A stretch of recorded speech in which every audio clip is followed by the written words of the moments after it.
Hello everyone, welcome back to our English Stories podcast, episode 11. Have you ever said, I'm sorry, but it didn't feel enough? Maybe the person smiled, but their eyes didn't. Or maybe they said, it's fine, but you could tell it really wasn't. Sometimes in English, saying sorry is easy, but sounding sincere is the real challenge. It happened one quiet morning at the office.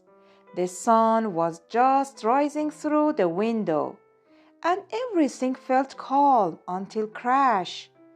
A loud sound broke the silence. Emma froze.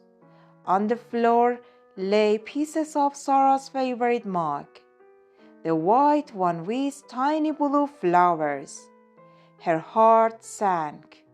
Oh no, what did I do? She whispered. Sarah rushed over. Her face turned red, not with anger, but with disappointment.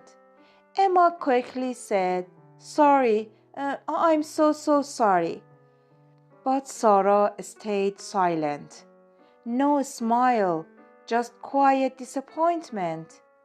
She picked up the broken pieces and walked away. All morning, Emma couldn't focus. She replayed the moment again and again.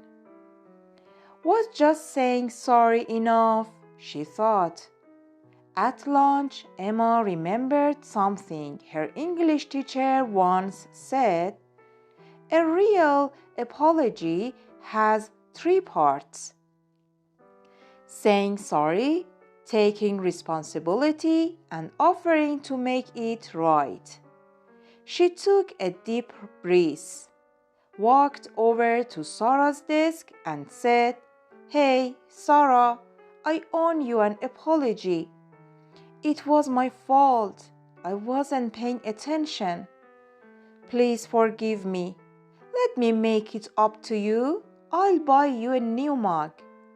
Sarah looked up, surprised. Then slowly she smiled. Thank you, Emma. That's really kind of you, she said. Later that day, they went together to a small shop nearby and found a beautiful new mug. The same blue flowers, but this time with a golden rim. As they walked back, laughing and chatting, Emma realized something. A sincere apology doesn't just fix what's broken. It rebuilds trust. And that day, Emma learned sometimes a real apology can fix what a simple sorry can't. Let's look at some natural and polite ways to apologize in English. Number 1. I'm sorry. Simple, classic, and works for small mistakes. Example, I'm sorry I'm late. Number 2. I'm really sorry about that. Adds emotion. Example, I'm really sorry about the misunderstanding. Number 3. It was my fault. Taking responsibility is powerful. Example, it was my fault. I forgot to send an email. Number 4. I didn't mean to. Great for accidents. Example, I didn't mean to upset you. Number 5. Please forgive me. More emotional or formal.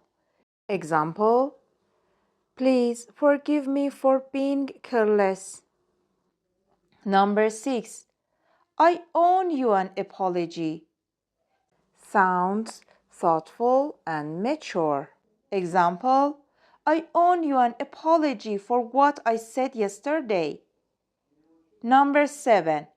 Let me make it up to you. Shows that you care enough to take action. Example: let me make it up to you. Lunch is on me tomorrow. Let's break down the grammar behind these phrases. I'm sorry plus for or about plus noun or verb ing. I'm sorry for the mistake. I'm sorry for being late. I'm sorry about your mug. I didn't mean to plus verb. Used when something happened by accident. I didn't mean to hurt your feelings. I didn't mean to interrupt you. It was my fault. Fault means responsibility for the mistake. It wasn't your fault, it was mine. Tone matters as much as words. A rushed sorry can sound cold. A slow, gentle I'm really sorry feels sincere. Thank you for joining me today. Think of one situation where you could apologize in English and try saying it out loud using one of today's phrases. If you enjoyed this episode, share it with a friend who's learning English too, and help them learn the art of saying sorry with heart. Don't forget to subscribe and listen to the next episode. See you soon.